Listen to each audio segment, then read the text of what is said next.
things into the kingdom of heaven, we are returned back spiritual inheritance. And it's not fake. Yeah. It's real. Investing in heaven is real. Yeah. So like the kingdom will come, the IPO will happen, it will go public one day. And when it does, it will be so valuable that no one can afford it. Yeah. But right now you can invest your faith, and yes, Jesus uses finances. He uses those things, number one, to make our marriages more healthy. He uses them to advance his kingdom. Yep. And he uses them to be the hands and feet of Jesus, right? To care for people's needs. That's what the church should be known for. I want to put the government out of business. Right. I want it, like, people need welfare, man. Like, come into the church, find yourself a place where you're in a small group. We know, hey, you got struggling with rent. My gosh, we got you. Yep. We're going to cover you. Yep. Yeah. And maybe you can plug a little bit of like what us as a church are doing with One Day, coming up with Convoy of Hope. So I said there really is 3 ways to invest in the kingdom. The first one is a giving to your local church in a rhythmic manner, because rhythms and habits are the things that produce the next man that you're going to become. So if you have a habit of giving, guess what? You're going to create a culture of giving, and you're going to make a spirit of generosity inside of your heart. Yep. The second thing is giving to those, making space to those around you in your Christian community.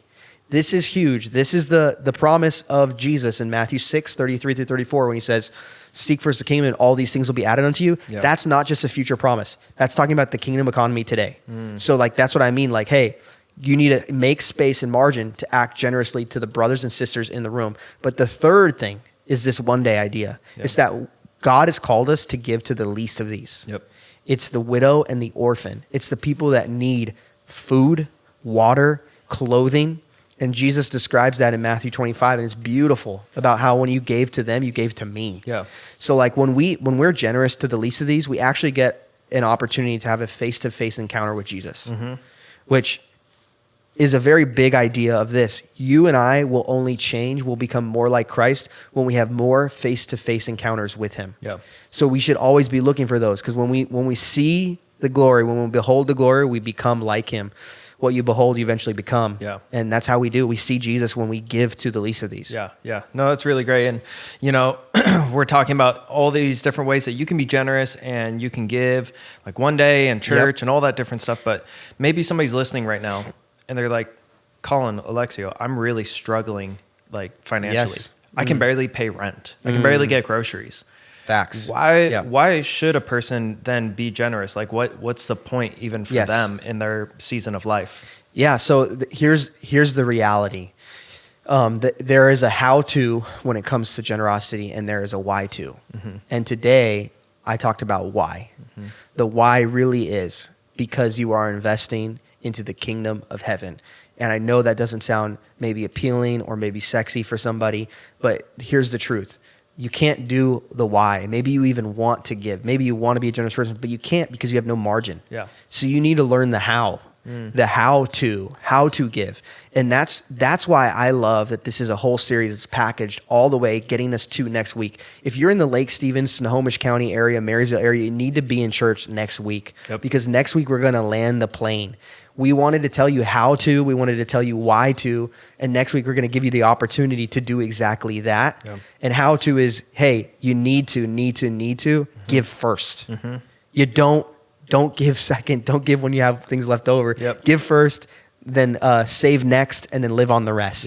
Yep. No, it's great. Yeah. So my last question for you here as we wrap up the podcast, you mentioned that being rich is different from being wealthy, and that true wealth comes from investing in God's kingdom.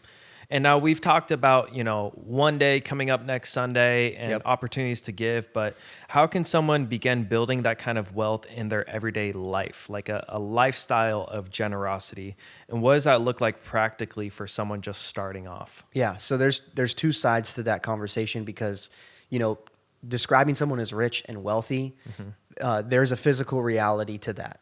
Like, people that are rich, they're people that make a lot of money based off the work they do. Yeah. And so you could make a ton of money, but you're still tied to working. And so you have to work to make that income. But when you're wealthy, it's basically you are able to sustain a standard of living based off of assets that are accruing interest without working. That is the difference between being rich and being wealthy. And the reason why I say I want to go spiritual on this is because Jesus didn't make us rich. He made us wealthy in grace. We don't work anymore. When we have our faith and trust in Jesus, the work is over. And that idea of investing in the kingdom makes you wealthy because it's an asset that is literally accruing interest so that you don't have to work for your salvation. You don't have to run around and keep putting in money for God because that's not how he works. You've bought in with your faith. And now he's like, hey, do you want to invest more? Because I'll make you wealthy. Yeah.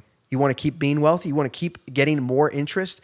The idea of people wanting to be rich in this world, man, that is the idea of mammon. Yeah. Make more money and spend as fast as you make it. Yep. That makes you a slave. But really, I really think being wealthy, this idea, it's actually modeling biblical generosity.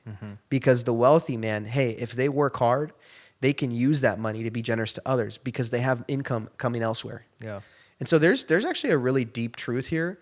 But if I was just starting off, I would honestly tell people, like, really have a conversation about that with a pastor. Because I don't know how you go as far as you can financially without talking to the man that says in Psalms, he owns all the calves on 1,000 hills. Everything is his. All the wealth is his. He doesn't need our lunch money, but he asks for it because he wants to show us how to be blessed by it. Yeah. So like that's step one. It's like, man, don't go through the mindset of chasing the money because that'll just make you rich. If you want to be wealthy, follow Jesus in his ways. Yeah. Yeah. No, it's really good. And I think it's such a reminder too, for maybe that person that feels like they're in a bit of a bind and they're not good with finances. I know for me and Nioki, starting off with giving, and definitely it's been a struggle throughout this season, but I think that God has us right where he wants us because we're building that foundation of wealth instead of building a bank account that's just like, oh yeah, I'm rich. And it's teaching us how to actually take care of what God has placed in our lives. That's all his. Yeah. And if we actually figure this out, if we actually say, okay, God, I need help with my finances, this is the most tangible way we can see our faith come into fruition. And I say that because honestly, a lot of Christianity, a lot of following Jesus seems like it's immaterial or a feeling, or I just prayed a prayer in my head. At some point, your faith needs to find feet. Like you need to actually walk yourself in the ways of Jesus. And for a lot of people, it's right there in your wallet. It's finding out if I really do think there's a treasure in heaven and I can invest in it and be wealthy. And it's not a prosperity gospel. It's just straight up the facts. It's like, go read Jesus' words and like find out that you get to invest in heaven. It's a blessing. It's an honor.